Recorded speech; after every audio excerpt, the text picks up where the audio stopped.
Want to see some methods to get these kinds of points consistently? Stick around till the end and you'll find out. Hello everybody and welcome, and today's battle comes to you from Dark Dust of the 13th Legion.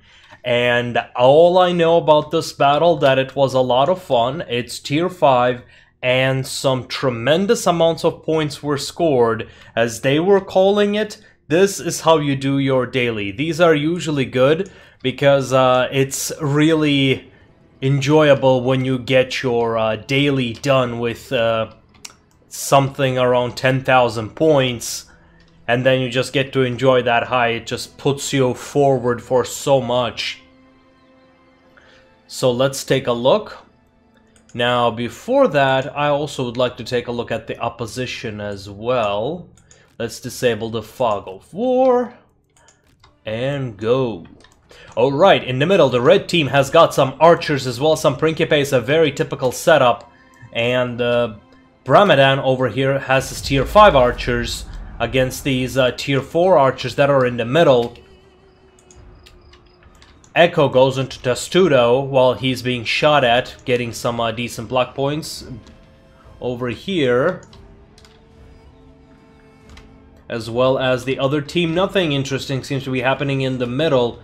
And on the right side, we have got these javelins and spear infantry moving forward. Very organized team from the looks of it. I quite like it. So Sergei over here, he sees this threat and moves back as soon as he can while receiving minimum damage. The red team is punishing him for overextending a little. Oh, the red team is crossing in the middle. This is, in general, this is a pretty dangerous move that you can make, because as you have noticed, you are vulnerable from the right and left. However, this is the closest place to the base, forcing all the other teams abandon their advantage and come and help the base. On the left side, we have got complete red team advantage. They have invaded and crossed the Rubicon and are now taking the flag. Let's take a look at what's going on here. The elephants are just annihilating everything over here.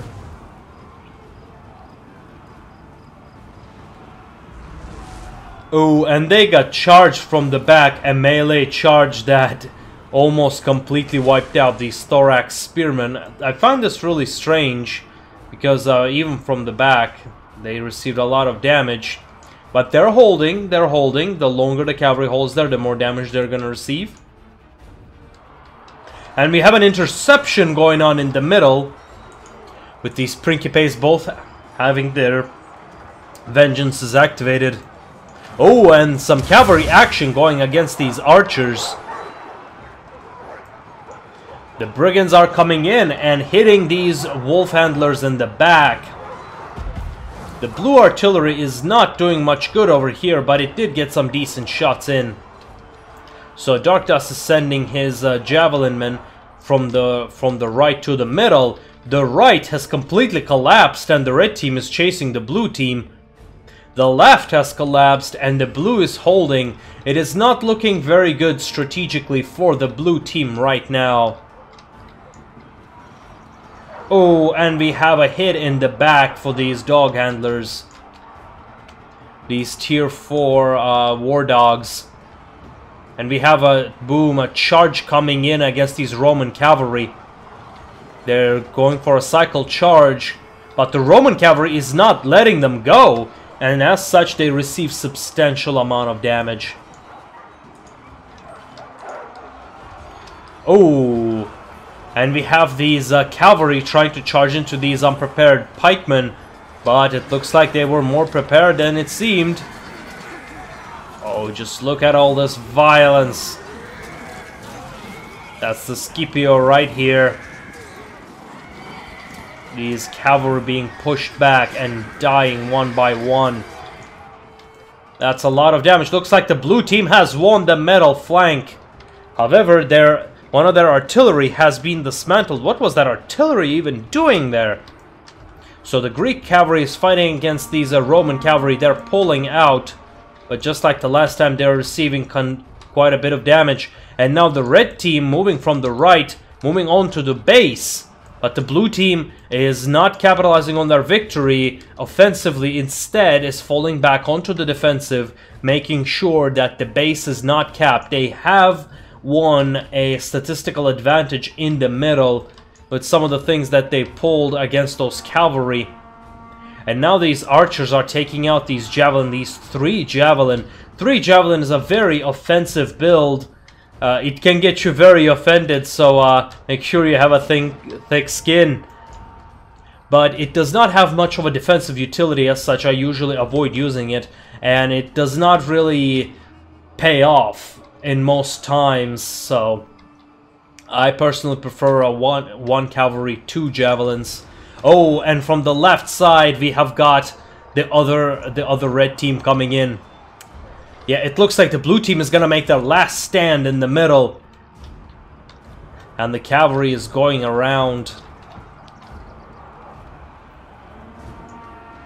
And boom! And boom, these brigands, let's see, they are Arminius, so they'll not be able to do much, and the Wrath of Mars goes down. Speaking of which, this week we're gonna be covering Cavalry, Scipio Cavalry with Evil Laws Gaming. So tune in this Wednesday.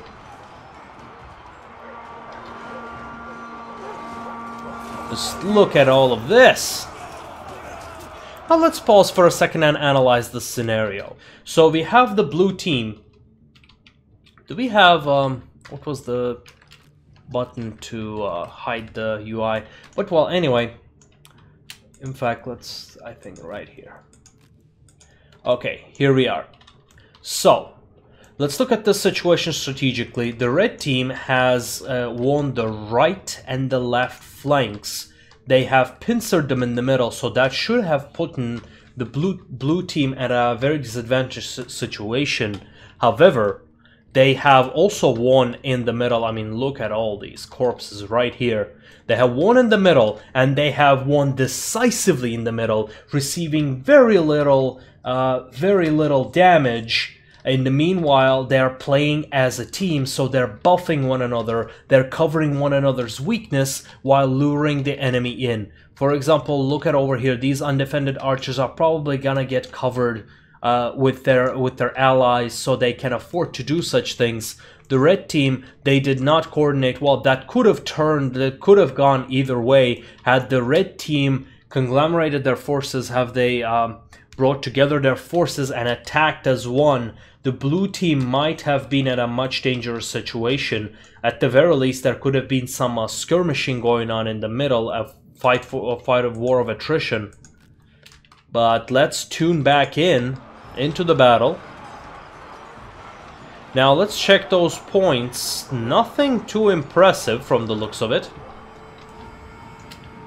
So we have Brahmadan.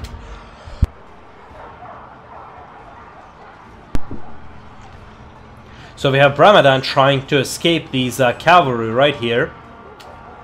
And he is pushing back against this cavalry, the other cavalry that was coming from the back. And they're defending the base very successfully.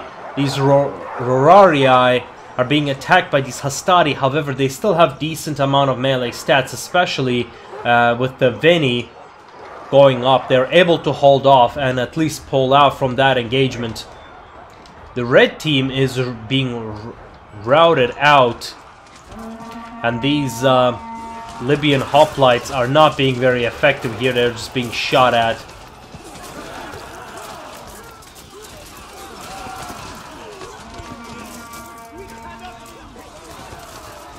Oh, they even have like this quasi-African accent. That's really cool.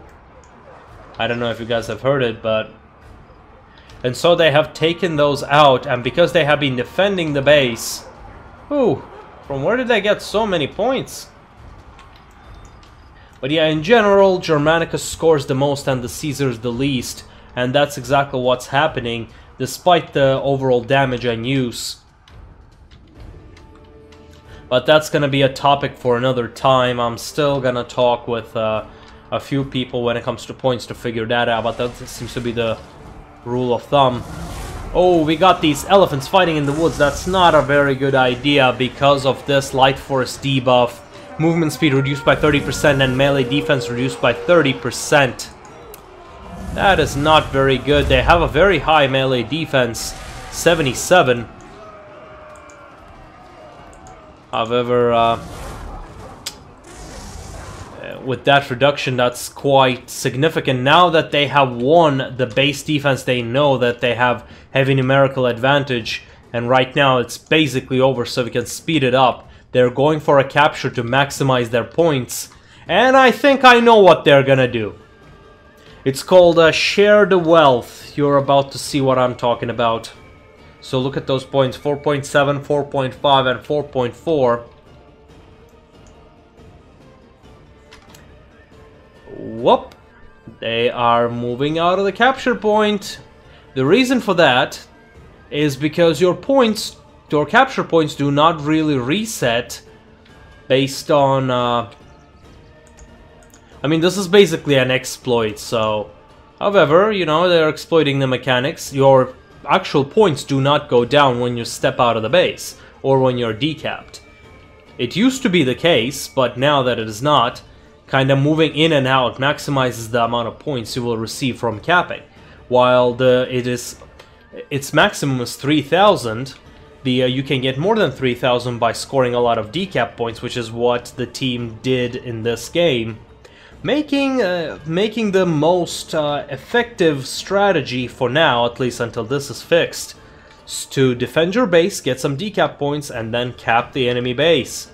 And it looks like that's exactly what these bastards are doing. So we have these elephants just running around with a Benny Hill theme, basically. In fact, you know what? That's a lot more interesting. I want to watch it. So the elephants have actually won. And they're going for a base capture, but so does our... team, and they win despite the defeat, annihilation sort of thing. Well, I hope you enjoyed it, and we'll see you next time.